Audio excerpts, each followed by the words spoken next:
ಇದು SS digital channel, Shri ಸುಮಂಗಲಿ digital channel. ನೀವು ನೋಡ್ತಾ ಇದ್ದೀರಿ ಸುದ್ದಿ ಸಮಯ, ಸ್ಥಳೀಯ ಸುದ್ದಿಗಳಿಗಾಗಿ. ಸುದ್ದಿ ಸಮಯದ ಪ್ರಾಯೋಜಕರು Mahalakshmi jewellers, gold hub, main road, Kalaburagi. ಸಂಪೂರ್ಣ ಪರಿವಾರದ ಮನೋರಂಜನೆಗಾಗಿ ತಯಾರಾಗಿದೆ ಕ್ರಿಸ್ಟಲ್ ಪಾಮ್ ಹೈವೇ ರೆಸಾರ್ಟ್, ಕೆರಿಗೋಸ್ಗ, ಆಳಂದ ರೋಡ್, ಕಲಬುರಗಿ. ಹಾಗೂ ಶ್ರೀ ಗುರು ವಿದ್ಯಾಪೀಠ, ನಿಮ್ಮ ಮಕ್ಕಳ ಉಜ್ವಲ ಭವಿಷ್ಯ ಹಾಗೂ ಉತ್ತಮ ಗುಣಮಟ್ಟದ ಶಿಕ್ಷಣಕ್ಕಾಗಿ ಇಂದೇ ಪ್ರವೇಶ ಪಡೆದುಕೊಳ್ಳಿ. ಶ್ರೀ ಗುರು ವಿದ್ಯಾಪೀಠ, ಖಣದಾಳ್, ಕಲಬುರಗಿ. ಡಾಕ್ಟರ್ ಜಯಶ್ರೀ ದಂಡೆಯವರ ಬದುಕು ಬರಹ ವಿಚಾರ ಸಂಕಿರಣ ಮತ್ತು ಅಭಿನಂದನಾ ಸಮಾರಂಭ ಗುಲ್ಬರ್ಗಾ ವಿಶ್ವವಿದ್ಯಾಲಯ ಕಲಬುರಗಿಯ ಕನ್ನಡ ಅಧ್ಯಯನ ಸಂಸ್ಥೆಯ ಹರಿಹರ ಸಭಾಂಗಣದಲ್ಲಿ ಆಯೋಜನೆ. ವಯೋನಿವೃತ್ತಿ ಹೊಂದುತ್ತಿರುವ ಸಹಾಯಕ ಕೃಷಿ ಅಧಿಕಾರಿಗಳಾದ ನಾಗಪ್ಪ ಹೊನ್ನಳ್ಳಿ ಹಳೆ ಜಿಲ್ಲಾ ಪಂಚಾಯತ್ ಸಭಾಂಗಣದಲ್ಲಿ ಜರುಗಿದ ಹೃದಯ ಸ್ಪರ್ಶಿ ಬೀಳ್ಕೊಡುಗೆ ಸಮಾರಂಭ. ಕಲಬುರಗಿಯ ಸಂಗತರಾಸವಾಡಿಯ ಬಸ್ ನಿಲ್ದಾಣದ ಹತ್ತಿರವಿರುವ ಹಿದಾಯತ್ ಸೆಂಟರ್ ಪವಿತ್ರ ರಂಜಾನ್ ತಿಂಗಳ ಅಂಗವಾಗಿ ಮುಸ್ಲಿಂ ಬಾಂಧವರಿಗಾಗಿ ಇಫ್ತಾರ್ ಕೂಟದ ಆಯೋಜನೆ. ಕಲಬುರಗಿಯ ಬೊಂಬು ಬಜಾರ್ನಲ್ಲಿರುವ ಮೊರಾರ್ಜಿ ದೇಸಾಯಿ ಅಲ್ಪಸಂಖ್ಯಾತರ ವಸತಿ ನಿಲಯ ವಿದ್ಯಾರ್ಥಿಗಳಿಗೆ ಸರಿಯಾದ ಪ್ರಮಾಣದ ಆಹಾರ ಮತ್ತು ಬೆಡ್ ವ್ಯವಸ್ಥೆಗಾಗಿ ಜೈ ಕನ್ನಡಿಗರ ಸೇನೆಯ ಒತ್ತಾಯ. ಕಲಬುರಗಿ ನಗರದಾದ್ಯಂತ ಭರ್ಜರಿಯಾಗಿ ನಡೆಯುತ್ತಿದೆ ರಂಜಾನ್ ತಿಂಗಳ ವ್ಯಾಪಾರ. ಮುಸ್ಲಿಂ ಚೌಕ್ನಲ್ಲಿ ಹಲೀಂ, ಹರೀಸ್ ಮತ್ತು ಹಣ್ಣುಗಳ ಮಾರಾಟ ಬಲು ಜೋರು.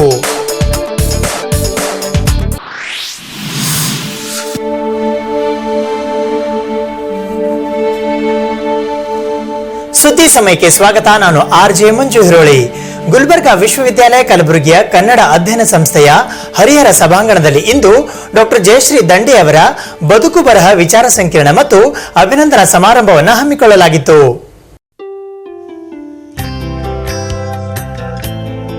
ಡಾಕ್ಟರ್ ಜಯಶ್ರೀ ದಂಡೆಯವರ ಬದುಕು ಬರಹ ವಿಚಾರ ಸಂಕಿರಣ ಮತ್ತು ಅಭಿನಂದನಾ ಸಮಾರಂಭವು ಶುಕ್ರವಾರ ದಿನಾಂಕ 31 ಮೇ 2019 ಬೆಳಿಗ್ಗೆ 9 ರಿಂದ 1 ಗಂಟೆಯವರೆಗೆ ಗುಲ್ಬರ್ಗಾ ವಿಶ್ವವಿದ್ಯಾಲಯ ಕಲಬುರಗಿಯ ಕನ್ನಡ ಅಧ್ಯಯನ ಸಂಸ್ಥೆಯ ಹರಿಹರ ಸಭಾಂಗಣದಲ್ಲಿ ಜರುಗಿತು. ಬೆಳಿಗ್ಗೆ 9 ರಿಂದ 11 ಗಂಟೆಯವರೆಗೆ ಜರುಗಿದ ವಿಚಾರ ಸಂಕಿರಣದ ಉದ್ಘಾಟಕರಾಗಿ ಬಸವ ಸಮಿತಿ ಕಲಬುರಗಿಯ ಅಧ್ಯಕ್ಷರಾದ ಡಾಕ್ಟರ್ ವಿಲಾಸವತಿ ಎಸ್ ಖೂಬಾ ಆಗಮಿಸಿದರು.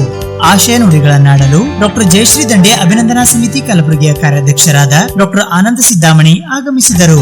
ಡಾಕ್ಟರ್ ಜಯಶ್ರೀ ದಂಡೆಯವರ ಜೀವನ ಸಾಧನೆ ಎಂಬ ವಿಷಯದ ಕುರಿತು ಉಪನ್ಯಾಸ ನೀಡಲು ಸರ್ಕಾರಿ ಮಹಾವಿದ್ಯಾಲಯ ಕಲಬುರಗಿಯ ಕನ್ನಡ ಪ್ರಾಧ್ಯಾಪಕರಾದ ಡಾಕ್ಟರ್ ಕಲ್ಯಾಣರಾವ್ ಜಿ ಪಾಟೀಲ ಆಗಮಿಸಿದರು. ಡಾಕ್ಟರ್ ಜಯಶ್ರೀ ದಂಡೆಯವರ ಶರಣ ಸಾಹಿತ್ಯ ಎಂಬ ವಿಷಯದ ಕುರಿತು ಉಪನ್ಯಾಸ ನೀಡಲು ಶಿವರಂಜನ್ ಸತ್ಯಂಪೇಟೆ ಆಗಮಿಸಿದರು.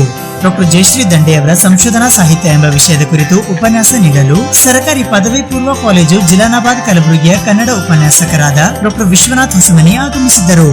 ಅಧ್ಯಕ್ಷತೆಯನ್ನು ಕರ್ನಾಟಕ ಕೇಂದ್ರೀಯ ವಿಶ್ವವಿದ್ಯಾಲಯ ಕಡಗಂಚಿಯ ಶಾಸ್ತ್ರೀಯ ಕನ್ನಡ ಅಧ್ಯಯನ ಕೇಂದ್ರದ ನಿರ್ದೇಶಕರಾದ ಡಾಕ್ಟರ್ ಶಿವಗಂಗಾ ರುಮಾ ವಹಿಸಿದ್ದರು. ಅವ್ರ ಬಗ್ಗೆ ಮಾತನಾಡೋದು ಅಂದರೆ ಈಗಾಗಲೇ ಪ್ರಾಸ್ತಾವಿಕದಲ್ಲಿ ಬೇಕಾದಷ್ಟು ಮಾತನಾಡಿದರು. ಅದು ನಿಜವಾಗಿಯೂ ಅವರಿಗೆ ಸಲ್ಲಬೇಕಾದ ವಿಷಯ.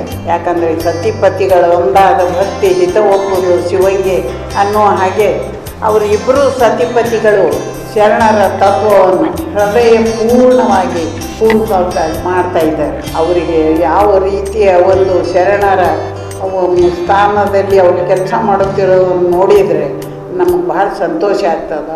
ಇಂಥ ಒಂದು ದಂಪತಿಗಳ ಜೋಡಿ ನಮಗೆ ಸಿಗೋದು ಅಪರೂಪ. ನಾವು ಕಲಬುರಗಿ ಬಸವ ಸಮಿತಿ ಅವರು ಬಹಳ ವರ್ಷಗಳಿಂದ ನನ್ನ ಜೊತೆಗೆ ಅದಾರ ಅಂತ ಇಬ್ಬರೂ ದಂಪತಿಗಳು ನಮ್ಮ ಜೊತೆಗೆ ಅದಾರ. ಆದರೆ ಅವ್ರ ಬಗ್ಗೆ ಹೆಚ್ಚಿಗೆ ಹೇಳಬೇಕಾಗಿದ್ದು ಇಲ್ಲ, ಎಲ್ಲರಿಗೂ ಗೊತ್ತದ, ನಮಗೆಲ್ಲರಿಗೂ ಗೊತ್ತಿದ್ದು ವಿಷಯನೇ. ಆದರೆ ಅವರು ಯಾವ ರೀತಿ ಕೆಲಸ ಮಾಡ್ತಾರೆ ಅನ್ನೋದನ್ನು ನಾವು ಗಮನಿಸಿದರೆ ಗೊತ್ತಾಗ್ತದೆ ನಮಗೆ.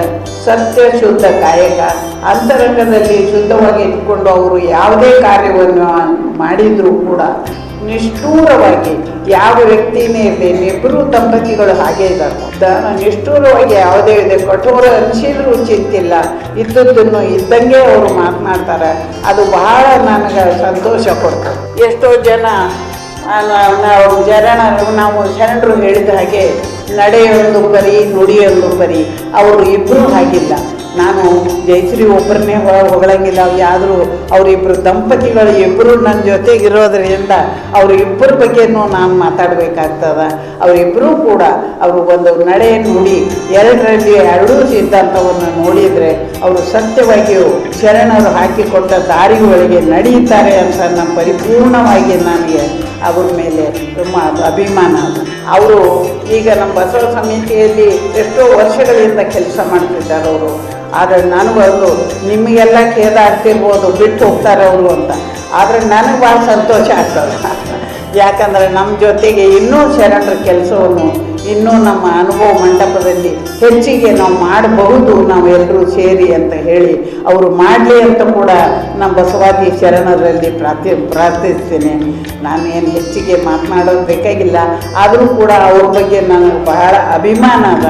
ಅವರಿಬ್ಬರು ಬರೀ ನಮ್ಗೆ ಕಾರ್ಯವನ್ನು ಅವರು ನಿರ್ದೇಶಕರಾಗಲಿ ಅಥವಾ ಉಪಾಧ್ಯಕ್ಷರಾಗಲಿ ಕೆಲಸ ಮಾಡ್ತಾರೆ ಅಂತಲ್ಲ, ಅವರು ನಿಜವಾಗಲೂ ನನಗೆ ಅವ್ರ ತಮ್ಮ ಅವ್ರ ಮಗಳು ಅಂತ ತಿಳ್ಕೊಂಡಿದ್ದೀನಿ. ಆ ರೀತಿ ನಾವೆಲ್ಲ ಒಂದು ಸಂಸಾರದ ಹಾಗೆ ನಾವು ಒಂದು 5 ಜನ ಕೆಲಸ ಮಾಡ್ತೀವಿ. ಅಂಥ ಕೆಲಸ ಮಾಡೋದು ಸಿಗೋದು ಕೂಡ ಬಹಳ ಅಪರೂಪ. ಯಾಕಂದರೆ ನಾವು ನೋಡ್ತಾ ಇರ್ತೀವಿ ಹೊರಗೆಲ್ಲ, ಆದರೆ ಮಾಡೋದೊಂದು ಅವ್ರು ಹೇಳೋದೊಂದು. ಆದರೆ ಏನು ನಂದು ಈಗ ಯೂನಿವರ್ಸಿಟಿಯಲ್ಲಿ ನೀವು ಎಷ್ಟು ಸರಿಯಾಗಿ ಮಾತನಾಡಿದ್ರು ಈಗ ಮಾತಾಡುವಾಗ ಎಷ್ಟೋ ಜನ ವಿದ್ಯಾರ್ಥಿಗಳು ಅವ್ರ ಬಗ್ಗೆ ತಾಯಿ ಸ್ಥಾನ ಕೊಟ್ಟು ಒಂದು ಗುರುವಿನ ಸ್ಥಾನ ಕೊಟ್ಟು ನಂಬುದು ಅಂತ ಮಾತಾಡಿದ್ರಲ್ಲ, ನನಗೆ ಬಹಳ ಸಂತೋಷ ಅನ್ನಿಸ್ತು ಅವರು ಮಾತಾಡಿದ್ದು ನೋಡಿದರೆ. ಅವರಿಬ್ಬರೂ ಕೂಡ ಅದಕ್ಕೆ ಅರ್ಹರೇ ಅಂತ ತಿಳ್ಕೊಂಡು ನಾನು ಅವರಿಗೆ ಬಸವಾದಿ ಶರಣರು ಇನ್ನೂ ಆಯುಷ್ಯ ಆರೋಗ್ಯ ಶರಣರ ಕೆಲಸ ಮಾಡೋದಕ್ಕೆ ಆಯುಷ್ಯ ಆರೋಗ್ಯವನ್ನು ಕೊಟ್ಟು ಅವರಿಗೆ ಒಂದು ಆಶೀರ್ವಾದ ಮಾಡಲಿ ಅಂತ ಹೇಳಿ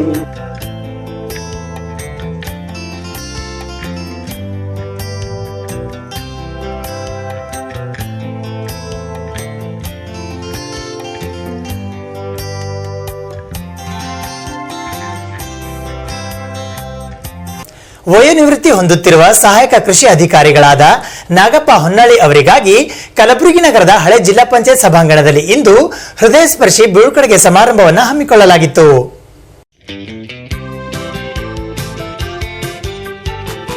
ವಯೋನಿವೃತ್ತಿ ಹೊಂದುತ್ತಿರುವ ಸಹಾಯಕ ಕೃಷಿ ಅಧಿಕಾರಿಗಳಾದ ನಾಗಪ್ಪ ಹೊನ್ನಳ್ಳಿ ಅವರಿಗಾಗಿ ಹೃದಯ ಸ್ಪರ್ಶಿ ಬೀಳ್ಕೊಡುಗೆ ಸಮಾರಂಭವು ದಿನಾಂಕ 31 ಮೇ 2019 ಕಲಬುರಗಿ ನಗರದ ಹಳೆ ಜಿಲ್ಲಾ ಪಂಚಾಯತ್ ಸಭಾಂಗಣದಲ್ಲಿ ಜರುಗಿತು. ಈ ಸಮಾರಂಭದ ಸಾನ್ನಿಧ್ಯವನ್ನು ಚಿಕ್ಕ ಕೌಲಗಿ ಕ್ಷೇತ್ರದ ಅಭಿನವ ಷಣ್ಮುಖಾನಂದ ಶಿವಯೋಗಿಗಳು ವಹಿಸಿದ್ದರು. ಈ ಸಮಾರಂಭಕ್ಕೆ ಅತಿಥಿಗಳಾಗಿ ಶ್ರೀಮತಿ ನಾಗಪ್ಪ ಹೊನ್ನಳ್ಳಿ, ಚಂದ್ರಕಾಂತ್ ಜೀವಣಗಿ, ಕರ್ನಾಟಕ ರಾಜ್ಯ ನೌಕರರ ಸಂಘ ಕಲಬುರಗಿ ಅಧ್ಯಕ್ಷರಾದ ರಾಜು ಲೆಂಗಟಿ, ಮಾಜಿ ಅಧ್ಯಕ್ಷರಾದ ಸೂರ್ಯಕಾಂತ್ ಕದಂ, ಬಿಎಸ್ ದೇಸಾಯಿ, ಅಬಕಾರಿ ಇಲಾಖೆಯ ಈರಣಗೌಡ, ಕಲಬುರಗಿ ಜಿಲ್ಲಾ ಕಾರ್ಯನಿರತ ಪತ್ರಕರ್ತರ ಸಂಘದ ಅಧ್ಯಕ್ಷರಾದ ಭವಾನಿ ಸಿಂಗ್ ಠಾಕೂರ್, ಉದಯವಾಣಿ ಪತ್ರಿಕೆಯ ಹಿರಿಯ ವರದಿಗಾರರಾದ ಹನುಮಂತರಾವ್ ಭೈರಾಮಡಗಿ ಆಗಮಿಸಿದ್ದರು. ರಾಘವೇಂದ್ರ ರಾವ್ ಪ್ರಾರ್ಥಿಸಿದರು. ಗುರುರಾಜ್ ಕುಲಕರ್ಣಿ ನಿರೂಪಿಸಿದರು. ಈ ಸಮಾರಂಭದಲ್ಲಿ ರವಿ ನಾಟಿಕಾರ್, ಸಿದ್ದಾರೂಢ ಸೇರಿದಂತೆ ಕೃಷಿ ಇಲಾಖೆಯ ಅನೇಕ ಜನ ಅಧಿಕಾರಿ ವರ್ಗದವರು ಮತ್ತು ನಾಗಪ್ಪ ಹೊನ್ನಳ್ಳಿಯವರ ಆಪ್ತಿಷ್ಟ ಬಂಧು ಮಿತ್ರರು ಉಪಸ್ಥಿತರಿದ್ದು ಶುಭ ಹಾರೈಸಿದರು. ಇಂತಹ ಒಂದು ಸಂದರ್ಭದಲ್ಲಿ ನಾಗಪ್ಪ ಹೊನ್ನಳ್ಳಿಯವರಿಗೆ ಒಂದು ಆಸೆ, ಕೊನೆಯ ಆಸೆ ಅದು ಈಡೇರಲಿಲ್ಲ. ನನಗೆ ಬಹಳ ದುಃಖ ಆಗ್ತಾ ಇದೆ. ಈ ಚುನಾವಣೆ 1 ವರ್ಷ ಆಗಿದ್ದು ಏನು ಮುಂದುವಯ್ತು, ಅದರ ಪ್ರಯುಕ್ತ ಅವರ ಆಸೆ ಈಡೇರಲಿಲ್ಲ. ಆದರೂ ಕೂಡ ಮುಂದಿನ ದಿನಗಳಲ್ಲಿ ನಿಮ್ಗೆ ಒಳ್ಳೆಯ ಸ್ಥಾನಮಾನ ಈಗ ಕಾಯ್ದಿದೆ. ಇವತ್ತು ಸರ್ಕಾರಿ ಸೇವೆ ಪಾಪ ಬಹಳ ಒಳ್ಳೆ ರೀತಿಯಿಂದ ಮಾಡಿದ್ವಿ. ಇವತ್ತು ನಾವು ನೀವೆಲ್ಲ ಕೂಡಿ ಇವತ್ತು ಸಾರ್ವಜನಿಕ ಸೇವೆ ಮಾಡೋಣ, ಸಾರ್ವಜನಿಕರ ಕುಂದುಕೊರತೆಗಳಿಗೆ ಸ್ಪಂದಿಸೋಣ. ಇವತ್ತು ಸರ್ಕಾರಿ ನೌಕರರ ಕುಂದುಕೊರತೆಗಳು ಅವ್ರು ಏನಿದ್ರು ಸಹಿತ ಇವತ್ತು ನಾನು ಸರ್ಕಾರಿ ಸೇವೆಯಿಂದ ನಿವೃತ್ತಿ ಆದರೂ ಸಹಿತ 12 ವರ್ಷ ಆಯ್ತು, ನಾನು 13ನೇ ವರ್ಷದಲ್ಲಿ ಕಾಲಿರ್ತೀನಿ. ಆದರೂ ಕೂಡ ಸರ್ಕಾರಿ ನೌಕರರು ನನಗೆ ಇನ್ನೂ ಯಾರೂ ಮಾಡಲಿಲ್ಲ. ಅಂತ ಒಂದು ಸಂಘಟನೆಯಲ್ಲಿ ತಾವು ಜೊತೆ ಇರಬೇಕು. ಇವತ್ತು ಗೃಹ ನಿರ್ಮಾಣ ಸಂಘ, ಕರ್ನಾಟಕ ರಾಜ್ಯ ಸರ್ಕಾರಿ ನೌಕರರ ಗೃಹ ನಿರ್ಮಾಣ ಸಂಘದ ಚುನಾವಣೆಯಲ್ಲಿ ಸಹಿತ ಸುಳ್ಳದವರಾಗಲಿ, ಕಟ್ಟಿಮನಿಯಾಗಲಿ, ಪೂಜಾರಿ ಅವರಾಗಲಿ ಎಲ್ಲ ಒಂದು ಜಯಕ್ಕೋಸ್ಕರ ನಾವು ಸಾಕಷ್ಟು ಕೆಲಸ ಮಾಡಿದ್ದೇವೆ. ರಾಜ್ಯ ಸರ್ಕಾರಿ ಗೃಹ ನಿರ್ಮಾಣ ಸಹಕಾರ ಸಂಘದಲ್ಲಿ ಎಂತೆಂಥ ಅವ್ಯವಹಾರಗಳಿತ್ತು ಅಂತ ಹೇಳಿ ನಾವೆಲ್ಲ ಆ ಚುನಾವಣೆಯಲ್ಲೇ ಹೋಗಬಾರ್ದು ಅಂತ ನಾವು ನಿರ್ಧಾರವನ್ನು ಮಾಡಿದ್ದೇವೆ. ಅಂತ ಒಂದು ವ್ಯವಸ್ಥೆಯಲ್ಲಿ ಅದು ಏನಾದರೂ ಒಂದು ಒಳ್ಳೆಯದನ್ನು ಮಾಡಬೇಕು ಅಂತ ಹೇಳಿ ಅದೆಲ್ಲ ಅವರೆಲ್ಲ ಹೋಗಿ ಒಂದು ನಿರ್ದೇಶಕ ಒಳ್ಳೆಯ ಒಂದು ಟೀಮ್ ಮಾಡಿ ಆ ಒಂದು ನಮಗೆ ಎಲ್ಲ ಸಾರ್ವಜನಿಕರಿಗೆ ಒಳ್ಳೆಯ ಒಂದು ಸರ್ಕಾರಿ ಮತ್ತು ಉತ್ತಮವಾದಂಥ ಸೇವೆಯನ್ನು ಕೊಡುವಂಥ ವ್ಯವಸ್ಥೆಯನ್ನು ಮಾಡಿದ್ದಾರೆ. ಹಾಗೆ ಇನ್ನೂ ಅವರು ರಾಜ್ಯ ಸರ್ಕಾರಿ ನೌಕರರ ಸಂಘದ ಅಧ್ಯಕ್ಷರಾಗಬೇಕು ಅಂತ ಹೇಳಿ ಯಾಕಂತಂದ್ರೆ ಇವತ್ತು ಒಳ್ಳೆಯ ಸಂಘಟನೆಯನ್ನು ಮಾಡಿದ್ದೀನಿ, ಒಂದು ಮಾಡಬೇಕು ಅಂತಿತ್ತು. ಆದರೆ ಒಂದು ಸರ್ಕಾರಿ ನೌಕರ ಸಂಘದ ಚುನಾವಣೆ ಸುಮಾರು 1 ವರ್ಷ ಮುಂಚೆ, ಸುಮಾರು 6ರಿಂದ 7 ತಿಂಗಳ ಮುಂಚಿತವಾಗಿ ಯಾವುದೇ ರೀತಿಯಿಂದ ರಾಜ್ಯ ಸರ್ಕಾರಿ ನೌಕರ ಸಂಘದಲ್ಲಿ ಪ್ರಾತಿನಿಧ್ಯ ಸಿಗಲಿಲ್ಲ ಅಂತಲ್ಲ, ಇಡೀ ಜಿಲ್ಲೆಯ ಎಲ್ಲ ಸರ್ಕಾರಿ ನೌಕರರಿಗೆ ಒಬ್ಬರಿಗೆ ಪ್ರತಿನಿಧಿಯಂತಾಗಿ ಗುರುತಿಸಿಕೊಂಡಿರುವಂಥ ನಾಗಪ್ಪ ಮುನ್ನಡಿ ಅವರು ಒಂದು ಸುಮಾರು ವರ್ಷ ಒಂದು ಇಲಾಖೆಯಲ್ಲಿ ಕೆಲಸವನ್ನು ಮಾಡಿ ಒಳ್ಳೆಯ ರೀತಿಯಿಂದ ಅವರು ನಿವೃತ್ತಿಯನ್ನು ಹೋಗ್ತಾ ಇದ್ದಾರೆ. ಇವತ್ತ ಒಬ್ಬ ಮನುಷ್ಯ ಕೆಲಸ ಮಾಡಿ ಅವ್ರನ್ನ ನಾವು ಗೌರವಿಸಿ ಕಳಿಸಿದಾಗ ಮಾತ್ರ ನಾವು 30-35 ವರ್ಷ ಸೇವೆ ಸಲ್ಲಿಸಿದ್ದು ನಾವು ಏನು ಅನ್ನೋದ್ರ ಬಗ್ಗೆ ಸಾರ್ವಜನಿಕರಿಗೆ ಗೊತ್ತು ಮಾಡಬೇಕು. ಅದರ ಜೊತೆಗೆ ನಮ್ಮ ಇವತ್ತಿನ ಮಕ್ಕಳು ಇವತ್ತು ಸಾಕಷ್ಟು ಸರ್ಕಾರಿ ನೌಕರರು ಅವರು ಮಾಡಿರುವಂಥ ಮಾರ್ಗದರ್ಶನ ಮುಂದುವರಿಲಿ ಅನ್ನೋ ಒಂದು ದೃಷ್ಟಿಯನ್ನು ಇಟ್ಟುಕೊಳ್ಳುವಂಥ ಜೋಡಿಗೆ ಸರ್ ಅವರು ಕಾರ್ಯಕ್ರಮವನ್ನು ಆಯೋಜನೆ ಮಾಡಿದ್ದಾರೆ.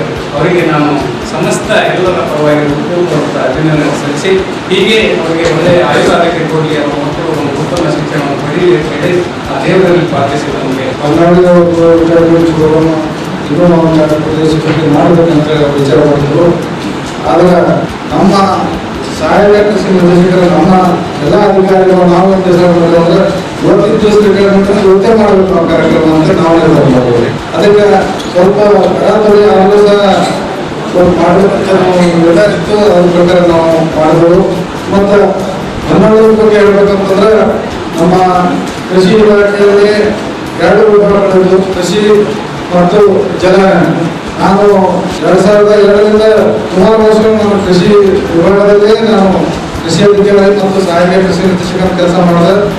ಅದರ 12 ಸಾಲಿನಲ್ಲಿ ನಮ್ಮ ಕೃಷಿ ಮತ್ತು ಜಲನಯನ 2 ಮರ್ಜ್ ಆದವು. ಕೃಷ್ಣ ಬೈರೇಗೌಡ ಮಂತ್ರಿಯವರಿಂದ ಕೃಷಿ ಮಂತ್ರಿ ಇದ್ದಾಗ 2 ಮರ್ಜ್ ಮಾಡಿದಾಗ ಅವರಿಗೆ ನಮ್ಮ ಸಹಾಯಕ ಕೃಷಿ ನಿರ್ದೇಶಕ ಕಚೇರಿ ರೈತ ಸಂಪರ್ಕ ಕೇಂದ್ರ ಕಲಬುರಗಿ ಅಂತ ನಮ್ಮ ಬಂದರು. ಈ ಸರ್ಕಾರಿ ಸೇವೆಯಿಂದ ವಯೋವೃತ್ತಿ ಅನ್ನುವಂತೂ ಅದು ಹೆಂಗೆ ನಾವು ಹುಟ್ಟುವುದು ಸಹಜ ಮತ್ತು ಮರಣನು ಅದು ನಿಶ್ಚಿತ ಅಥವಾ ಖಂಡಿತ ಅಂತ, ಅದೇ ರೀತಿ ಸೇವೆಯಲ್ಲಿ ಸೇರೋದು ಪ್ರತಿಯೊಬ್ಬರು ನಿವೃತ್ತಿ ಆಗಲೇಬೇಕು. ಒಂದು ಈ ಹುಟ್ಟು ಸಾವು ಮಧ್ಯದಲ್ಲಿ ಏನು ನಾವು ಬದುಕು ಅಳವಡಿಸ್ಕೊಂಡು ಬಂದಿರ್ತೀವಿ, ಈ ಸೇವೆಯಲ್ಲಿ ಸಹಿತ ನಾವು ಏನು ಮಾಡ್ಕೊಂಡು ಹೋದೆವು, ಏನು ನಾವು ಕೊಡುಗೆ ಕೊಟ್ಟೆವು ಸರ್ಕಾರಿ ಸೇವೆಯಲ್ಲಿ ನಮ್ಮ ಏನು ಒಂದು ನಮಗಾಗಿ, ನಮ್ಮ ಕುಟುಂಬಕ್ಕಾಗಿ ಮತ್ತು ಸಮಾಜಕ್ಕಾಗಿ ಮತ್ತು ಇಲಾಖೆಗಾಗಿ ಮತ್ತು ಸರ್ಕಾರಕ್ಕೆ ಏನು ನಾವು ಮಾಡಿದೆವು ಅನ್ನೋದ್ರ ಬಗ್ಗೆ ನಾವು ಅವಲೋಕನೆ ಮಾಡಬೇಕಾಗ್ತದೆ. ಈಗಾಗಲೇ ನಮ್ಮ ಹಿರಿಯರಂತ ಸನ್ಮಾನ್ಯ ಸೂರ್ಯಕಾಂತ್ ಕದಂಬರವರು ಅವರೊಂದು ಸಿಂಹ ಗರ್ಜನೆ ಇನ್ನೂ ಅವ್ರ ಹತ್ರ ಆ ಗರ್ಜನೆ ಕಡಿಮೆ ಆಗಿಲ್ಲ. ಅವ್ರಿಂದ ನಾವು ಈ ಮಟ್ಟಕ್ಕೆ ಬರಬೇಕಾಗಿತ್ತಂದ್ರೆ ಅನೇಕ ಜನ ನಮಗೆಲ್ಲ ಸಹಕಾರ, ನಾವು ಈ ಒಂದು ಮೊದಲನೇ ನಮ್ಮ ಮಗುವಿಗೆ ಅಂಬೆಗಾಲಿರ್ತಕ್ಕಂಥ ಮಗುವಿಗೆ ತಾಯಿ ಯಾವ ರೀತಿ ರಕ್ಷಣೆ ಮಾಡಿ ಅವರು ಈ ಮಗುವಿಗೆ ಬೆಳೆಸ್ತಾರೆ. ನಾವು ಒಂದು ಹಂತಕ್ಕೆ ಬರಬೇಕಾಗಿತ್ತಂದ್ರೆ ಆಳಂದ ತಾಲೂಕು ಅಧ್ಯಕ್ಷ ಆಗಬೇಕಾಗಿತ್ತು ಸೂರ್ಯಕಾಂತ್ ಕದಂಬರಲ್ಲ.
ಸುದ್ದಿ ಇನ್ನೂ ಇವೆ, ಸದ್ಯಕ್ಕೆ ಬ್ರೇಕ್.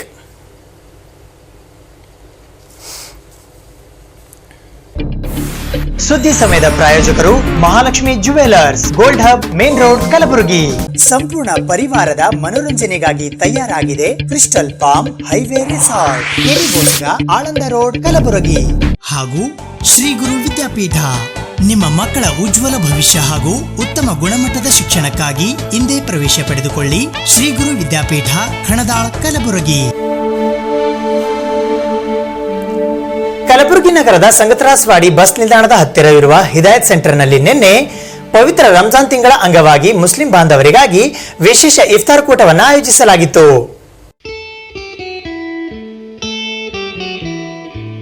ಕಲಬುರಗಿ ಮಹಾನಗರದ ಸಂಗತರಾಸವಾಡಿ ಬಸ್ ನಿಲ್ದಾಣದ ಹತ್ತಿರವಿರುವ ಹಿದಾಯತ್ ಸೆಂಟರ್ನಲ್ಲಿ ನಿನ್ನೆ ಪವಿತ್ರ ರಂಜಾನ್ ತಿಂಗಳ ಅಂಗವಾಗಿ ಮುಸ್ಲಿಂ ಬಾಂಧವರಿಗಾಗಿ ಇಫ್ತಾರ್ ಕೂಟವನ್ನು ಆಯೋಜಿಸಲಾಗಿತ್ತು.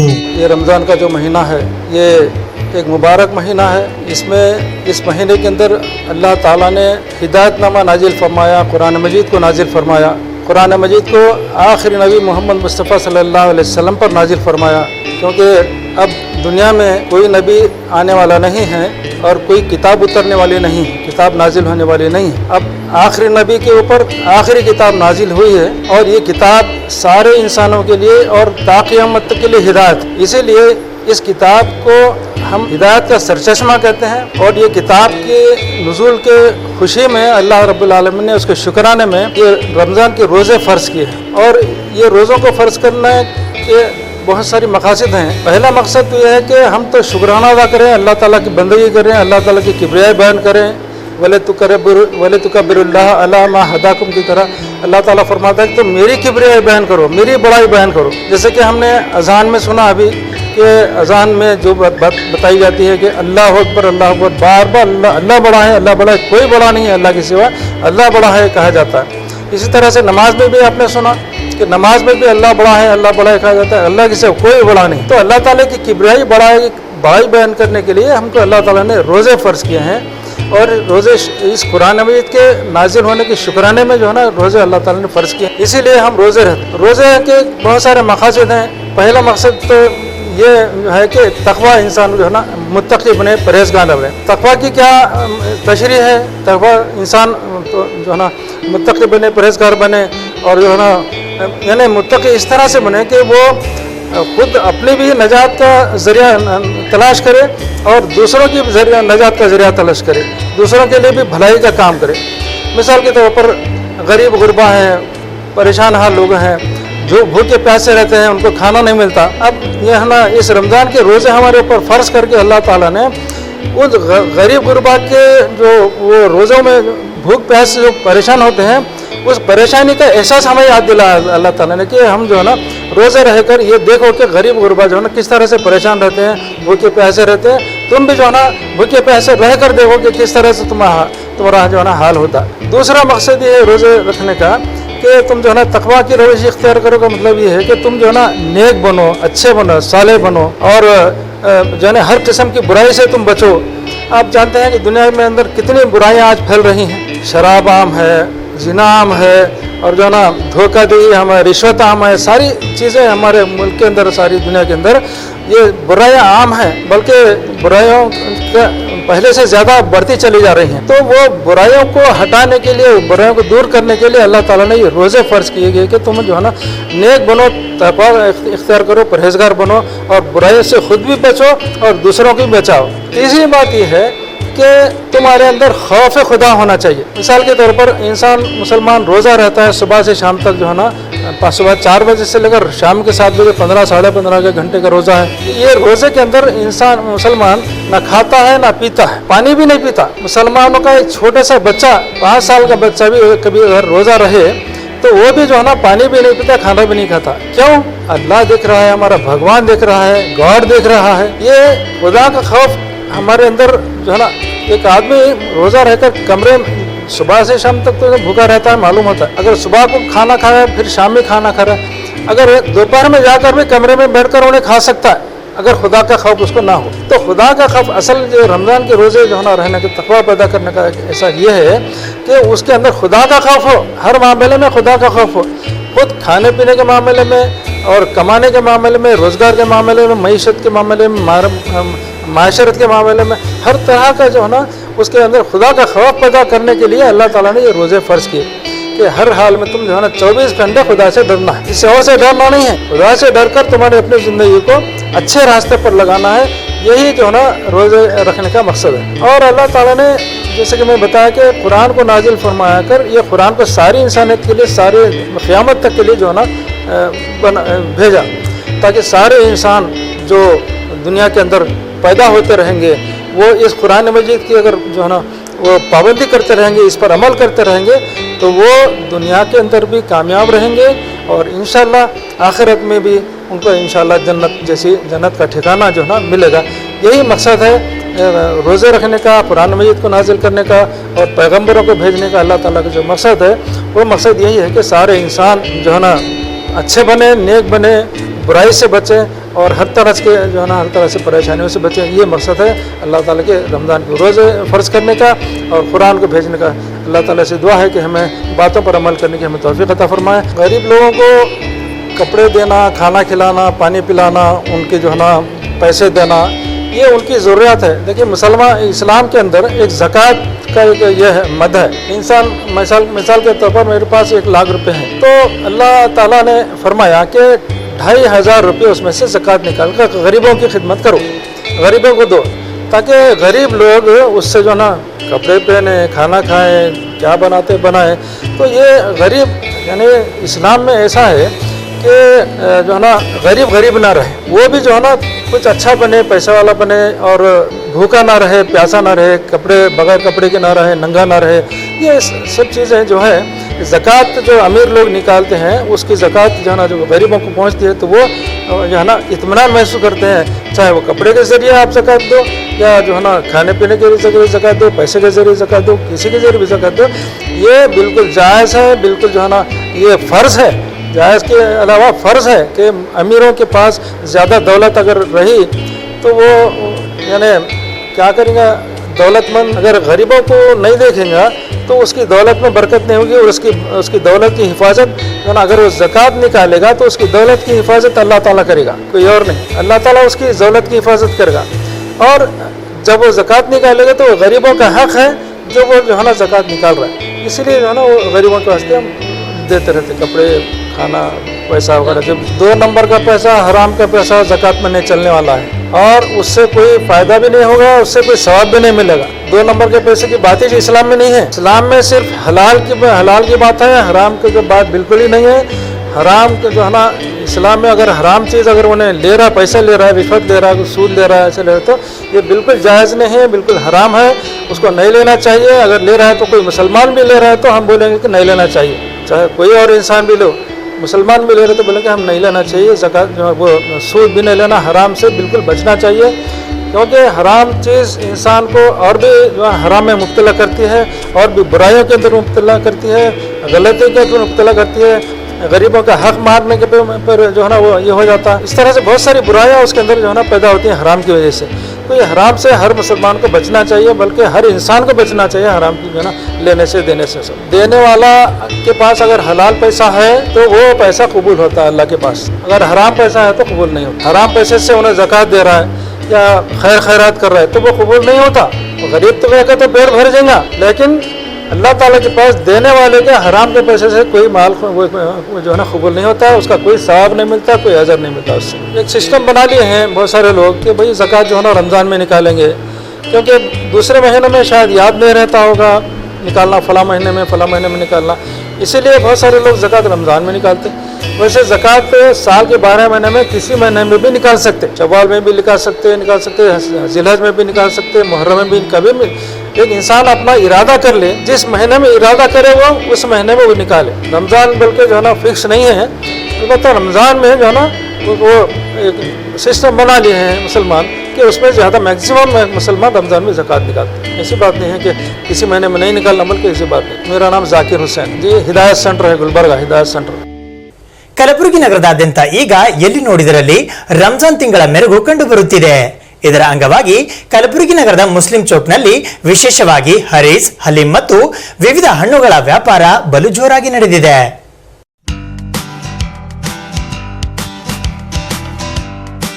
ಕಲಬುರಗಿ ಮಹಾನಗರದಾದ್ಯಂತ ಈಗ ಎಲ್ಲಿ ನೋಡಿದರಲ್ಲಿ ರಂಜಾನ್ ತಿಂಗಳದ ಭರತ ಸಿದ್ಧತೆಗಳು ಕಾಣಿಸುತ್ತಿವೆ.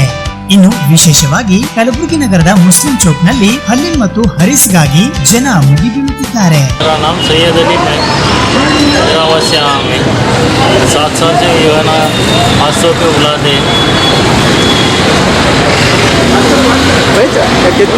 कितने दिन से आप काम कर रहे हैं? हैदराबाद में जो बना तो यहाँ पे भी जो है ना मशहूर है। अल्फा कहते। कैसा है बिजनेस? हो पहले जैसा है आप? पहले से जो है ना अल्हम्दुलिल्लाह और अच्छा चल रहा है यहाँ पे। इधर अच्छा चल रहा है। जो आपका जो हरीश ना अच्छा बनाते हैं जी। और आपका नाम? सैयद अली। मेरा नाम मोहम्मद असद है. ಇದು ಹಲೀಂ ಸಿಗ್ತಾ ರೀ ಮುಸ್ಲಿಂ ಶಾಪಲ್ಲಿ. ಅಲ್ಫಾ ಹೋಟೆಲ್ ಕೆಟ್ಟದ ರೀ. ಮುಸ್ಲಿಂ ಜಾಬ್ಲೆ ಬೆಸ್ಟ್ ಕ್ವಾಲಿಟಿ ಬೆಸ್ಟ್ ಕ್ವಾಂಟಿಟಿ ಕೊಡ್ತಾರೆ ರೀ. ಬೆಸ್ಟ್ ಕ್ವಾಲಿಟಿ ಅದ ರೀ. ಹಲೀಂ ಸಿಗ್ತಾರೆ ರೀ. ಗುಲ್ಬರ್ಗ ಮಶಹೂರ್ ಅದ ರೀ ಹಲೀಮ್ ಇದು. ಇದು ರಂಜಾನ್ಗೆ ಒಂದು ತಿಂಗಳಿಗೆ ಸಿಗ್ತದೆ ಇಲ್ಲಿ. ಆಮೇಲೆ ಸಿಕ್ಕಲ್ಲ ರೀ. ರಂಜಾನ್ ಅದ ರೀ. ಚಾಯ್ ಭೀ ಸಿಗ್ತಾರೆ ರೀ. ಅಲ್ಫಾ ಹೋಟೆಲ್ ಚಾಯ್ ಮಶಹೂರ್ ಅದ ರೀ ಇಲ್ಲಿ. ಇದು ಹಲೀಂ ಸಿಗ್ತದೆ. ಹರೀಶ್ ಇದು ರಂಜಾನ್ ಇದ್ರೊಳಗೆ ಯಾಕೆ ಬರ್ತದೆ? ಮೊದಲು ಇಲ್ಲಿ ಮಾಡೋರು ಯಾವ ಥರ? ಇಲ್ಲಿ ರೋಜಾ ಇರ್ತಾರೆ ಇಲ್ರಿ, ಅವರೇ ತಿಂತಾರೆ. ಹಲೀಮ್ ತಿಂತಾರ, ಇವು ಕಿಚಡಿ ಬಾತ್ ತಿಂತಾರ ರೀ. ರಂಜಾನ ಒಂದೇ ತಿನ್ನೋದು ತಿಂತಾರೆ.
ಅಷ್ಟೇ ಅಲ್ಲದೆ ವಿಶೇಷವಾಗಿ ಈ ರಂಜಾನ್ ತಿಂಗಳಿನಲ್ಲಿ ರೋಜಾ ಬಿಡುವ ಮುಸ್ಲಿಂ ಬಾಂಧವರು ತಿನ್ನುವ ಖರ್ಜೂರಕ್ಕೆ ಎಲ್ಲಿಲ್ಲದ ಬೇಡಿಕೆ.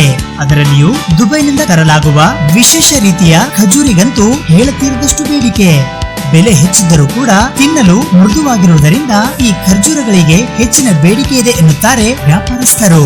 मेरा नाम मोहम्मद अजहर है. रमजान के दिन क्या फ्रूट ज़्यादा है इधर? रमजान के दिन फ्रूट ज़्यादा तो खजूर बिकता, कलिंगड़, मौस जरा सस्ता आइटम है, ये जरा ज़्यादा बिकते हैं. बाकी दूसरे बहुत महंगे महंगे हैं, पब्लिक थोड़ा थोड़ा लेती. क्या ज़्यादा चल रहा है इधर फ्रूट्स में? फ्रूट में बोलो ना खजूर ज़्यादा और मौस केला हाँ, ये थोड़ा नीचे और कलिंगड़ वाटरमेलन कलिंगड़ वो ज़्यादा बिकता.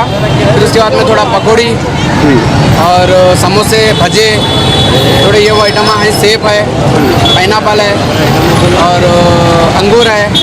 ये सब आइटम अंजीर सब थोड़े थोड़े बिकते हैं यहाँ से. जो हरीश भी का लेके हरीश तो क्या है मालूम है, मुस्लिम चौक पे स्पेशल हरीश है. वहाँ एक 8-10 दुकान है, वो ज़रा स्पेशल बनते हैं. सब जन वहाँ से खाते हरीश और पार्सल पे जाना रहा वहाँ से जाता. और खजूर गुलबर्गे वाले तो ज़्यादा दुबई के खाते खजूर और नहीं आते क्योंकि मुसलमान में रोज़ा रहता बोल को क्या है मालूम, ज़रा अच्छा खजूर स्मूथ रहता, वहाँ का ज़रा मज़ेदार रहता. रेट ज़्यादा है लेकिन फिर भी खजूर ज़्यादा खाते हैं. ಕೇವಲ ಖರ್ಜೂರ ಅಷ್ಟೇ ಅಲ್ಲದೆ ಸೇಬು, ಕಲ್ಲಂಗಡಿ ಹಣ್ಣು, ಮಾವಿನಕಾಯಿ, ಚೀಕು, ಪೈನಾಪಲ್, ಅಂಜಿರ ಹಣ್ಣು ಸೇರಿದಂತೆ ಇತರೆ ಹಣ್ಣುಗಳಿಗೂ ಕೂಡ ಎಲ್ಲಿಲ್ಲದ ಬೇಡಿಕೆ. ಇಂತಹ ಬೆರು ಬಿಸಿಲಿನಲ್ಲಿಯೂ ಕೂಡ 1 ತಿಂಗಳುಗಳ ಕಾಲ ಕಠಿಣ ತಪಸ್ಸನ್ನೇ ಆಚರಿಸಿರುವಂತೆ ರೋಜಾ ಮಾಡುವ ಮೂಲಕ ಈ ರಂಜಾನ್ ತಿಂಗಳನ್ನ ಆಚರಿಸಿರುವ ಎಲ್ಲಾ ಮುಸ್ಲಿಂ ಬಾಂಧವರು ಕೂಡ ಆ ಅಲ್ಲಾಹನ ಕೃಪೆಗೆ ಪಾತ್ರರಾಗಲಿ ಅನ್ನುವುದೇ ನಮ್ಮ ಆಶಯ ಕೂಡ. ಕ್ಯಾಮ್ರಾ ಪರ್ಸನ್ ಮಲ್ಲಿಕಾರ್ಜುನ್ ಹೀರಾಪುರ್ ಜೊತೆ ಆರ್ಜೆ ಮಂಜು ಹಿರೋಳಿ, ಸುದ್ದಿ ಸಮಯ, ಕಲಬುರಗಿ.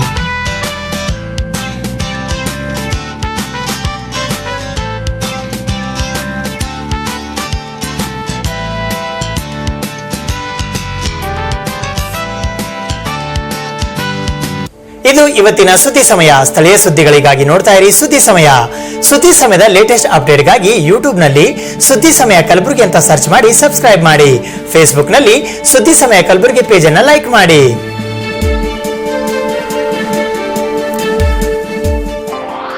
ಇದು SS ಡಿಜಿಟಲ್ ಚಾನಲ್, ಶ್ರೀ ಸುಮಂಗಲಿ ಡಿಜಿಟಲ್ ಚಾನಲ್. ನೀವು ನೋಡ್ತಾ ಇದ್ದೀರಿ ಸುದ್ದಿ ಸಮಯ, ಸ್ಥಳೀಯ ಸುದ್ದಿಗಳಿಗಾಗಿ. ಸುದ್ದಿ ಸಮಯದ ಪ್ರಾಯೋಜಕರು Mahalakshmi jewellers, gold hub, main road, Kalaburagi. ಸಂಪೂರ್ಣ ಪರಿವಾರದ ಮನೋರಂಜನೆಗಾಗಿ ತಯಾರಾಗಿದೆ ಕ್ರಿಸ್ಟಲ್ ಪಾಮ್ ಹೈವೇ ರೆಸಾರ್ಟ್, ಕೆರಿಬೋಸ್ಗ, ಆಳಂದ ರೋಡ್, ಕಲಬುರಗಿ. ಹಾಗೂ ಶ್ರೀ ಗುರು ವಿದ್ಯಾಪೀಠ, ನಿಮ್ಮ ಮಕ್ಕಳ ಉಜ್ವಲ ಭವಿಷ್ಯ ಹಾಗೂ ಉತ್ತಮ ಗುಣಮಟ್ಟದ ಶಿಕ್ಷಣಕ್ಕಾಗಿ ಇಂದೇ ಪ್ರವೇಶ ಪಡೆದುಕೊಳ್ಳಿ. ಶ್ರೀ ಗುರು ವಿದ್ಯಾಪೀಠ, ಖಣದಾಳ್, ಕಲಬುರಗಿ.